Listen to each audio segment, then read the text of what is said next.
ഇത് മാസ് മോട്ടോഴ്സിൽ നിന്നാണ്. നമ്മുടെ ഹോണ്ടയുടെ ആക്റ്റീവ 60 മോഡലാണ്. അതിൻ്റെ ആക്സിലേറ്റർ കേബിൾ മാറാൻ വേണ്ടി അയച്ചാൽ മതി. അത്യാവശ്യം നമുക്ക് ബോഡി കവറൊക്കെ അയച്ചാൽ തന്നെ നമുക്കത് മാറ്റാൻ പറ്റുള്ളൂ. കാരണം വെച്ചാൽ ഏറ്റവും കവറിൻ്റെ ഉള്ളിൽ കൂടിയാണ് അത് കേബിളുകൾ പോണത്. അപ്പോൾ അതിൻ്റെ ശരിക്കും നിലവിൽ നമുക്ക് അതിൻ്റെ 2 കേബിള് വരാം. ആക്സിലേറ്ററിന് 2 കേബിളുകൾ വരാം. ആക്സിലേറ്റർ ത്രോട്ടിൽ എന്ന് പറഞ്ഞിട്ട് 274 രൂപ ഒരു കേബിളിനുണ്ട്. രണ്ടാമത്തെ കേബിള് 273 രൂപയാണ്. പിന്നെ നമുക്ക് അതിൻ്റെ സ്പീഡോമീറ്ററിൻ്റെ കേബിളും വർക്കിംഗ് അല്ലായിരുന്നു. മീറ്റർ കേബിളും കൂടി നമ്മൾ കൂട്ടത്തിൽ കൂടെ മാറ്റി വിടുന്നുണ്ട് കേട്ടോ. 110 രൂപയുണ്ട്.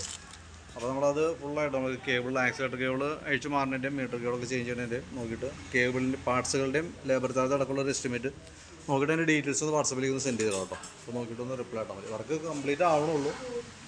വർക്ക് കഴിഞ്ഞ് നമ്മൾ വിളിക്കാം എന്തെങ്കിലും കേട്ടോ. ഡീറ്റെയിൽസും അതിൻ്റെ ഏകദേശം എസ്റ്റിമേറ്റും കൂടി വാട്സപ്പിൽ സെൻഡ് ചെയ്തേക്കാം. ഓക്കെ.